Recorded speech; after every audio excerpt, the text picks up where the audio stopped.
What's up, everyone? It's Thomas with Real Broker here in St. Augustine, Florida, coming at you live every Wednesday at 8 p.m., going over the market stats, the local news that you need to know about if you're thinking about buying, selling, or investing here in the area. And at the very end, we're going to do a Q&A. So if you do have any questions, any comments, make sure you leave them below. If you're watching the replay, if you're watching it live, make sure you drop those comments, those questions below, because it helps with the algorithm, but it also helps anyone else that has that same exact question. And there's no stupid questions here, guys, right? I'm not the most intelligent person in the world, so maybe I have a stupid answer. Who knows? But let's go ahead and start off like we always do and take a look at the market stats for this past week. I'm going to share my screen here once I find my cursor. Okay. And office is still a work in progress. I bought the paint this week, so we are going to have it up and running hopefully within the next week here. We got some cool things that are going to be happening here. But let's take a look at my screen. Okay, can you guys see that? Yep. Okay, great. All right, so let's take a look at the total amount of homes that are on the market. In our area, really nothing much has changed. We're at 5,700 homes, 5,744. Which we are seeing a little pop of inventory for the summer, which is something that we expected. But I mean, we're talking maybe a 10% pop in inventory. Most of this year we've been riding around 52 to 5,300 homes, maybe 54 in some cases. And we're up to 5,744 homes. So not exactly what we're looking for. I mean, Jacksonville, Northeastern Florida as a whole, I mean, we're probably talking around, 1.5 million to 2 million people. That's not a whole lot of homes for everyone. And with so many people moving to Jacksonville, with it growing, with St. Johns County growing, it's still not a lot of homes. So if you are looking to sell a home, it's a great time. If you're looking to buy a home, I mean, I feel like you got to get in before the interest rates drop, which we're going to talk about here in a couple of seconds. So let's go ahead and take a look at the hot sheet for the past week. All right, new listings. We have 1,197 new listings and then closed listings, 828. And if you remember last week, those were pretty much a one-for-one. I think it was 1,000 to 1,000 more things actually closed than came onto the market. And this week, we definitely have a little bit of an inverse of that, right? So we have 1,200 homes on the market to 800 homes closing. So 8 out of 12, so 4 homes left behind, not getting sold. Price changes the same amount pretty much, 1-to-1 as new listings, trying to be competitive with those new listings coming onto the market. Also, maybe just being more realistic. A lot of sellers are the king of their own castle, the queen of their own kingdom, and they think their house is worth a lot more than it is. We've actually just lost listings recently because the seller thinks that their house is worth more, and I'm transparent and realistic, and some people don't like that, unfortunately, to my negative here. But on to the next thing. So new listings to, let's call it under contract, which we're going to consider pending and contingent taking backup. Once again, those are outweighing the new listings. So we have 990 pending, 402 contingent taking backup. So let's just say that's pretty much 1,400 homes going under contract to 1,200 new coming to the market. So back on market 327. So that's going to bring us back to a leveling out, pretty much that one-for-one homes coming on the market, going under contract. And then you have the under contract a little bit higher, but the back on market dropping it back down right to where it's about a one-for-one as of right now. So if you do have any questions about the market, what's going on here, if you're looking to buy, if you're looking to sell, make sure you drop them in the comments below. I try to get back to the comments as often as possible, but YouTube sometimes is a little funny with the comments. It'll tell me, and then when I go to respond, it won't be there. Then I have to go find it in the video, and it's a whole thing. So not exactly stoked on it, but this is actually some really good news, guys. I'm not sure if you've been following this, but the CPI report came in yesterday, or was it this morning? Yeah, this morning, sorry. So I'm going to share my screen here. We're going to take a look at that news story. And it's all good news because with the CPI numbers going down, which essentially is the inflation numbers, we should see mortgage rates start to follow. So inflation year over year, we're only 3% higher than we should be, right? Than what we're expected to be. So This is all a big drop here. You see it's falling off a cliff. So that might mean that the Fed knew what they were doing and trying to achieve that soft landing. And in return, we really haven't seen the changes in interest rate until we got that number, because the jobs report last week showed conflicting things. It showed one report said that there was a record number of jobs made, and then there was another report that undershot that by like 200,000 jobs. So with that indifference caused uncertainty in the market and investors, and you saw interest rates start to spike aggressively once again. Man, it's like you have to become an economist to kind of understand this stuff. But seeing interest rates go up to 7.25, and then I'll share my screen here real quick. I'm going to take a look at Alex Stewart on Instagram. He runs the Market Distillery. I reference his data all the time. He's a great third-party research source for buyers and sellers. So you don't need to just listen to me. This is just him pulling the data and interpreting it. He is not tied to the deal. He's not even a loan officer anymore. He's now a professor at UNF teaching economics. So let me share my screen here real quick just so you can see what I'm talking about, because he shared that what he expects to happen with interest rates. So let's see here. Oh, come on. Here we go. So this is also important. U.S. home price growth plunges to the lowest level in more than a decade. Meanwhile, Jax is up 11%. Rates responding to the lower inflation report. You can see that they started to peak here, right? And they're starting to go back down. He's looking at the 10-year Treasury, which mortgage interest rates reflect. They pretty much do a dance together. Very closely. They're not correlated exactly, but they're very close. He expects it to bounce off this triangle here. He's doing some technical analysis, but who really knows? You know, that's too deep down the rabbit hole for a guy like me. That whole technical trading and everything, I just don't have the patience. But either way, let's go on to the next news story, guys. If you do have any questions about CPI, about the market, fire them below. Really helps the algorithm, helps spread the message. Man, I need to get a haircut. Look at that. Getting a haircut tomorrow, guys. Don't worry about me. And let's go ahead and share my screen. All right, so we covered CPI, right? That's a big deal. And the world of Jurassic Park, I want to cover that. Just kidding. Farmers Insurance pulls out of Florida, affecting 100,000 policyholders. So that's not really all that many, but they are one of the largest insurers in the state of Florida. They're going to be moving out completely, taking everything out because it's a hurricane-prone state.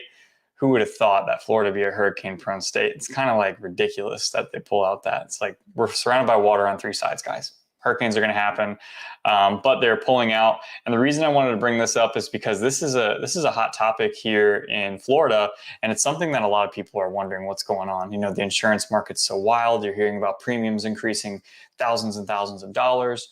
And the best thing I just want to let you guys know is I have an in-depth video coming out that I'm sitting down with one of the best guys in the area to talk to about insurance. He's super knowledgeable, and we cover everything from what he's saying is from all the policy changes that have been made in the past couple of years. That's going to soon take effect, but that's going to be about a year from now. So in this next year, we're going to see a little bit of rough seas, but in a year after those policy changes take effect, we should see a calming of those seas and more insurance come back to the state of Florida. So that's not 100%. I'm just going to tell you that that interview will be out here. It's going to be packed with information. So make sure you stay, hit that subscribe button, you know, and hit that notification bell, because you hit the notification bell, it'll tell you when we post things. But that's going to be that's probably my favorite interview that I've done to date, just to be honest, because Justin Thompson, he's with Brightway Insurance here.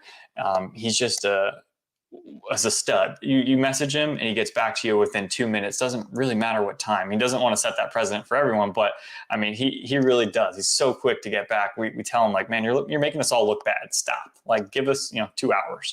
But he's a great guy to go through and super knowledgeable. So whenever you sit down and you watch that interview, you're just going to be hit with tons of information, and it's great.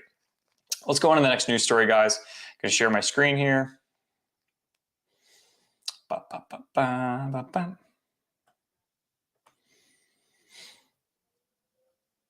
Okay, now changing subjects real quick here. Now, I'm not for or against, I play Switzerland in terms of politics, right? Florida Governor Ron DeSantis' policy should be copied in every state, period, without exception. Tech VC Keith Rabois, I believe. He's essentially endorsing Ron DeSantis and what he's done. A lot of this has to do around the anti-LGBTQ plus bill that was made up in May of this year, or the Don't Say Gay bill as it has become. Essentially, the policies include blocking gender-affirming care for minors, banning teachers from discussing sexual orientation and gender identity with students in pre-kindergarten through 8th grade. And he comments and he says that, I want to say very clearly that my husband and I are significant supporters of the governor and all of his policies. He's obviously a tech VP, so he's looking to grow Miami and what's happening down there, because they're becoming a big startup hub. They're becoming the tech of, or the Silicon Valley of the East Coast, right? Because as they state here, Silicon Valley is still ranked first in terms of venture capital investments and number of deals. But Miami has nearly quadrupled in the past 3 years. So they want to keep moving. They want to keep this momentum going here in South Florida. And I don't blame them, right? But what he says, and I think this is very clear, I think, I don't agree with everything this guy does, but I think that what the media does a really good job of is making things very divisive. But if you actually would take a walk down the streets here, you would see that it's not what it is at all. So essentially this goes into it more, but one of the things that he says here, says one of the easiest ways you get people to move to Miami is you tell them to come and visit for a weekend. They walk outside and they're safe. They're not accosted by homeless people. They don't see drugs in the street. I can name every single week someone in the Bay Area that I know who is a victim of crime. How in the world can you build a family or a company that way? And that's what he's saying is really the biggest proponent of people moving to South Florida, which I have a hard time believing that you don't see people doing drugs on the street. That's just me. But that I think is an interesting take. Let me know what you guys think about that on the comments below. Really love to see get some engagement going here. Let's go ahead and share my screen. Going to go on to the next news story here. And I only have, looks like I got two more news stories, guys. So if you do have any questions, make sure you fire them off, okay? So let's take a look here. Texas Roadhouse this is a little bit lighter, of course. We were switching here. Texas Roadhouse under construction at St. Augustine Outlets. It's going to be 322 seats right off of Outlet Mall Boulevard. So if you're familiar with this area, I've been talking about this a good bit because I own a townhome close to here. But let me just take a look at Google Maps just so you get a good idea of where this is going in.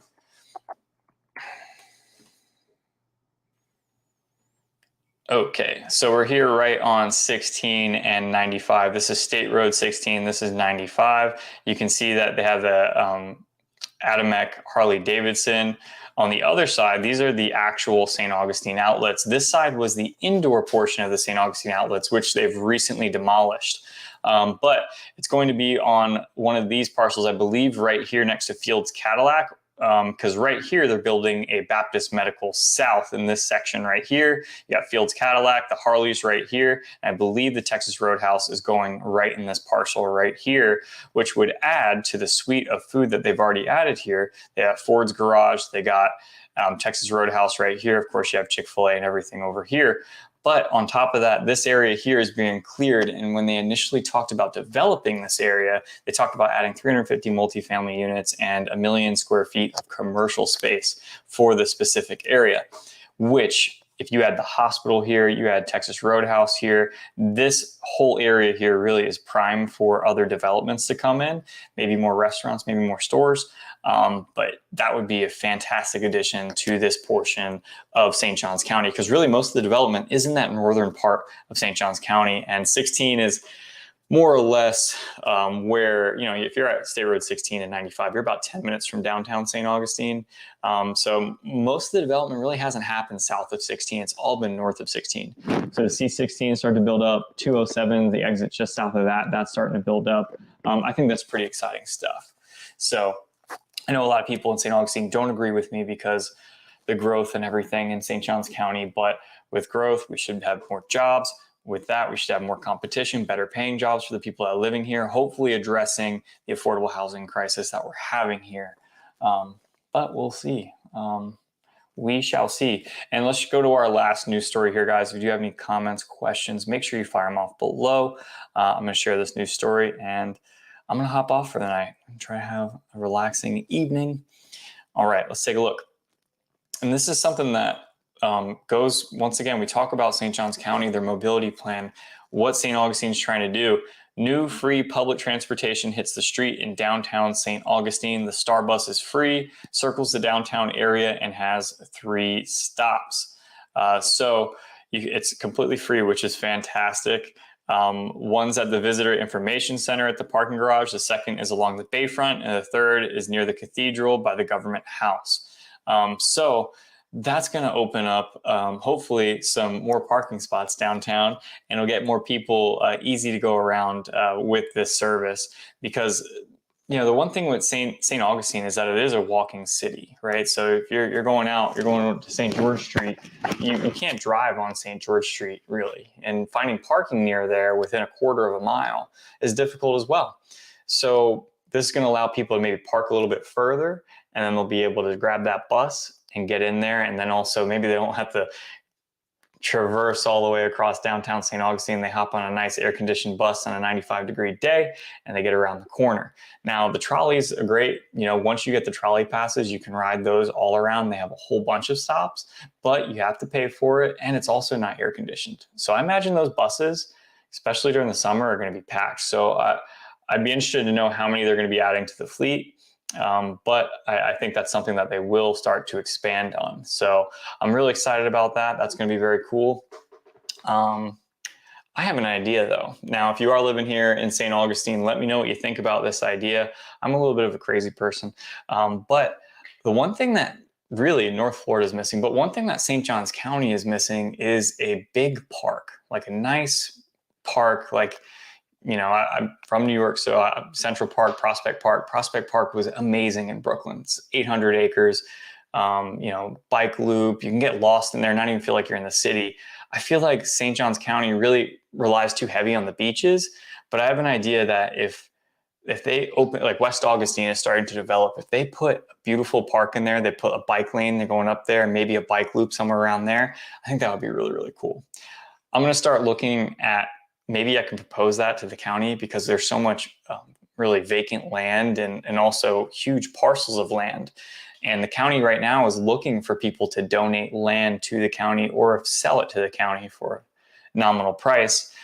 So I feel like with the development of West Augustine, what's going on over here, that would be perfect. And it would add another element of easier transportation if you put bike lanes. So I don't know, I'm a crazy person. I like doing that kind of stuff. But guys, until next Wednesday at 8 p.m., we're going to cover the, oh wait, next Wednesday I will not be here. It's third Wednesday of the month, so I will actually not be here. It'll be the following Wednesday. Third Wednesday, I'm going to be in West Augustine doing West King Wednesdays, which is a great little spot.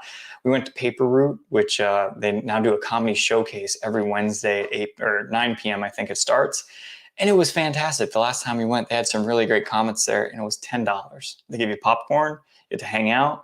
Really cool venue. So come and join me. I'll be there probably next Wednesday at 8 p.m. Have a good one, guys.